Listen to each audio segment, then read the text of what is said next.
Hello students, welcome to my YouTube channel. And आज हम करने वाले हैं बेटा विज्ञान की 10th क्लास की वर्कशीट नंबर 35, जो आपकी 23/9 की वर्कशीट है, जिसके अंदर हमारा चैप्टर चल रहा है, पार्ट चल रहा है धातु और अधातु। इसके अंदर आज हम देखने वाले हैं आयनिक यौगिकों के बारे में। इससे पहले भी हमने आयनिक यौगिकों के बारे में देखा था। पिछले में हमने देखा था कि ऋण आयन क्या होते हैं और धन आयन क्या होते हैं। ऋण आयन वो जो किसी से इलेक्ट्रॉन लेते हैं और उनके ऊपर ऋण आवेश आ जाता है, यानी कि माइनस का साइन आ जाता है। और इसके विपरीत जो इलेक्ट्रॉन को खो देते हैं और धन आवेश यानी कि प्लस का साइन जिनके ऊपर होता है, वो होते हैं आपके धन आयन। ठीक है, पहली बात, ऋण आयन कौन होते हैं? धातु होते हैं जो देते हैं। ठीक है, ऋण आयन का मतलब क्या होता है? अब अधातु आएगा बेटा यहाँ पे। ठीक है, ऋण आयन अधातु होते हैं, जबकि धन आयन जो है वो धातु होती है। धातुएं हमेशा क्या करती हैं? हमेशा अपने जो इलेक्ट्रॉन हैं उनको बांटती रहती हैं। ठीक है, और जो अधातुएं होती हैं वो हमेशा ऐसे, उनको भूख लगी होती है इलेक्ट्रॉन्स की, वो मांगती रहती हैं। वो इधर से धातु दे रहा है, वो मांगती रहती है, हाँ मुझे दे दे, मुझे दे दे। तो धातु और अधातु रिएक्शन करके क्या बनाते हैं? धातु का धनायन बनता है और अधातु का ऋणायन बन जाता है। ठीक है, अब देखो आयनिक आबंध में विपरीत आवेश, विपरीत आवेश मतलब उल्टा, प्लस और माइनस उल्टे। हमेशा देखना उल्टा जो आवेश होगा ना, यानी कि जैसे ऋण और धन, ये एक दूसरे को एक आबंध में एक दूसरे को अपनी तरफ खींचेंगे और एक रिश्ता बना लेंगे, एक आबंध बना लेंगे। ठीक है, एक दूसरे को अट्रैक्ट करते हैं, खींचते हैं। जब दोनों सेम होते हैं ना आवेश, दोनों एक जैसे आवेश होते हैं, धन धन और ऋण ऋण, वो एक दूसरे को अपने से दूर भेजते हैं, भाग जा इधर से। ठीक है, ऐसा कुछ होता है। ऋण आवेश और धन आवेश एक साथ जुड़े रहते हैं और आयनिक यौगिकों का निर्माण करते हैं, इसीलिए आयनिक यौगिक आयनों से बने यौगिक हैं। ठीक है, एक परमाणु का नुकसान या लाभ दूसरे का नुकसान या लाभ के साथ मेल रखता है। अब ये अपना नुकसान करेगा, कुछ देगा तभी तो ये लेगा ना, और जब ये लेगा तो इसको भी तो फायदा होगा। ठीक है, कोई आपको देगा तब आप लोगे ना। जैसे किसी आपके मेरे को पेंसिल चाहिए, मेरा कोई फ्रेंड है वो मेरे को दे रहा है, ठीक है, तो वो मेरे को क्या कर रहा है? उसको तो हानि हो रही है एक की, पर मेरे को उससे लाभ हो रहा है कि मेरे को पेंसिल मिल रही है। ठीक है, अब उसके बाद में एक परमाणु दूसरे परमाणु की जरूरत के लिए एक इलेक्ट्रॉन का दान कर आबंध बनाता है। तो उसने मेरे को पेंसिल दिया, तो हम दोनों के बीच में फ्रेंडशिप बन गई ना, कि हाँ उसने मेरे को एक दिन पेंसिल दी थी, आगे उसको जब भी हेल्प की जरूरत होगी मैं भी उसकी सहायता करूंगी। ठीक है, एक बॉन्ड बन गया ना बीच में, एक आबंध बन गया। उसके बाद में है आयनिक यौगिकों के भौतिक गुण। बच्चे, भौतिक गुण वो गुण होते हैं जो आप स्पर्श करके, टच करके देख सकते हो, छू के जिनका पता लगाया जा सकता है। जैसे उसकी आकृति, यानी कि वो चमकीला है, या चमकीले को क्या बोलते हैं कि खुरदरा है, या वो बिल्कुल स्लिपरी सा है। ठीक है, स्मूथ है आप बोल सकते हो, या आप उसकी आकृति को देख सकते हो कि कैसी उसकी आकृति है, कैसा उसका रंग है, जलता है तो उसके साथ क्या होता है, पिघलता है तब क्या होता है, या वो जम जाता है तब क्या होता है। ठीक है, मतलब जो आपको दिखाई दे, जो आपको दिखाई दे। केमिकल रिएक्शंस, केमिकल क्या होते हैं? रासायनिक गुण क्या होते हैं? जो हमें कई बार दिखते नहीं है, उनकी क्रिया होती है और हम बोल देते हैं कि ये चीज बन गई, पर हमें दिखती तो नहीं है कि ऐसा कुछ बने। भौतिक वो होते हैं जो आपको सामने दिखते हैं। अब मोम को पिघलाओगे तो पिघला हुआ मोम आपको सामने दिखेगा। ठीक है, तो अब यहाँ पे देखिए भौतिक प्रकृति। भौतिक प्रकृति क्या होते हैं? धन व ऋण आयनों के बीच मजबूत आकर्षण बल के कारण आयनिक यौगिक ठोस व थोड़े कठोर होते हैं। ठीक है, ये भंगुर होते हैं। भंगुर मतलब जिनके ऊपर दबाव डालने से वो टूट जाए। ठीक है, भुरभुरे जिनको बोल देते हैं, दाब डालने पर ये टुकड़ों में टूट जाते हैं। गलनांक और क्वथनांक।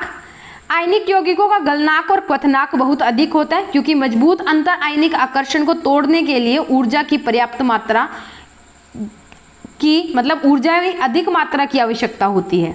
घुलनशीलता, ये क्या करते हैं? पानी में घुल जाते हैं, पर केरोसिन, पेट्रोल आदि जो है उनके अंदर नहीं घुलते। उसके बाद में विद्युत चालकता, यानी कि चालक हैं या कुचालक हैं, तो जब ये ठोस के अंदर होते हैं ना, जब तक ये ठोस होते हैं तब तक ये कुचालक होते हैं। जब ये क्या बन गए? तरल बन गए या गैस बन गए, तब ये सुचालक बन जाते हैं। क्यों बनते हैं वो देखो। किसी विलयन से धातु के चालक के लिए आवेशित कणों में गतिशीलता की आवश्यकता होती है। किसी भी चीज के चालक होने का मतलब क्या होता है, उसके जो आवेशित कण हैं वो एक इधर उधर चलने चाहिए, उनके अंदर गति होनी चाहिए। तो आयनिक यौगिकों के जलीय विलयन में आयन उपस्थित होते हैं। जब विलयन में से विद्युत धारा प्रवाहित होती है तो यह आयन विपरीत इलेक्ट्रोड की ओर गमन करते हैं। तो जब हम इनका सॉल्यूशन बना लेते हैं ना, इसका घोल बना लेते हैं, तो उसके अंदर क्या होते हैं, आयन होते हैं। और वो जब हम बाहर से विद्युत धारा लगाते हैं ना, तो उल्टी उल्टी डायरेक्शन के अंदर एक इलेक्ट्रोड जो होते हैं उनकी तरफ भागना शुरू कर देते हैं।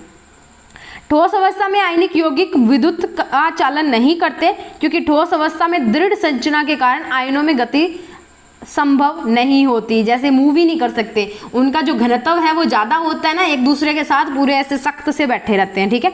लेकिन आयनिक यौगिक गलित अवस्था में विद्युत का चालन करते हैं, क्योंकि गलित अवस्था में विपरीत आवेश वाले आयन के मध्य स्थिर विद्युत आकर्षण बल ऊष्मा के कारण कमजोर बन जाता है। यानी कि जो आयन होते हैं, जैसे हम सोडियम क्लोराइड की बात करते हैं, सोडियम और क्लोराइड, तो इनके बीच का जो बंधन है ना, आबंध जो है वो कमजोर पड़ जाता है। आकर्षण का जो बल है वो कमजोर पड़ जाता है। किसके कारण?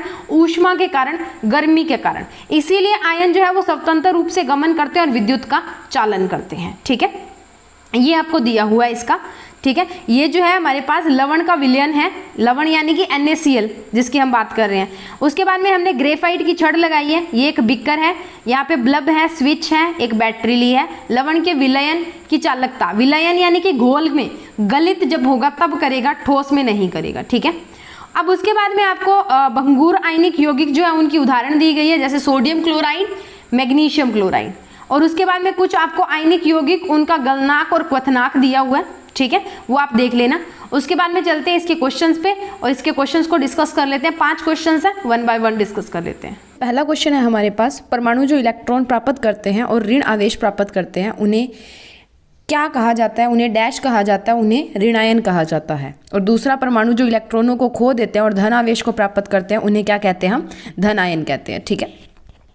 दूसरा क्वेश्चन है, आयनिक यौगिकों डैश डालने पर, यौगिक जो होते हैं डैश डालने पर टुकड़ों में टूट जाते हैं, वो आएगा आपका दबाव डालने पर, ठीक है। उसके बाद में बात करते हैं तीसरे क्वेश्चन की, आयनिक यौगिकों का गलनांक उच्च क्यों होता है? आयनिक यौगिकों का गलनांक उच्च होता है क्योंकि विपरीत आवेश युक्त आयनों के मध्य स्थित प्रबल अंतर आयनिक आकर्षण बल को तोड़ने के लिए बहुत अधिक ऊर्जा की आवश्यकता होती है। उसके बाद में ठोस अवस्था में आयनिक यौगिक विद्युत का परिचालन नहीं करते हैं, पर गलत ये हलंत वाला आएगा बेटा, ठीक है, गलित लिख लेना, गलित अवस्था में करते हैं। कारण बताएं। आयनिक ठोसों में अवययी कण आयन होते हैं। ये ठोस अवस्था में अवययी कणों के बीच प्रबल स्थिर विद्युत बलों से बंधे होते हैं, जिसके कारण आयन गमन के लिए स्वतंत्र नहीं होते। परंतु गलित अवस्था में जल में घोलने पर रासायनिक ठोस के आयन गमन के लिए मुक्त हो जाते हैं। आयनों का गमन ही विद्युत का चालन करता है, ठीक है।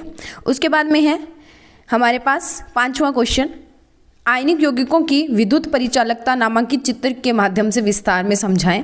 तो विद्युत की जो चालकता है, परिचालकता या चालकता जो भी आपको क्वेश्चन में दिया है वैसे देख लेना। तो चालकता क्या होती है? किसी विलयन से विद्युत चालन के लिए अवशेषित कणों तथा आयनों की गतिशीलता आवश्यक होती है। आयनिक यौगिकों के जलीय विलयन विद्युत का चालन करते हैं क्योंकि आयनिक यौगिक जल में अपघटित हो जाते हैं, आयन मुक्त करते हैं। ये मुक्त आयन धारा प्रवाहित करने में विपरीत आवेशित इलेक्ट्रोड की तरफ गमन करते हैं, ठीक है। उसके बाद में ये हमारे पास इसकी फिगर है, इसका नामांकित चित्र है, जिसके अंदर हमने क्या करना है, जांच वाला जो विलयन है वो इसके अंदर डालना है। जैसे आप सोडियम क्लोराइड का घोल भी ले सकते हो।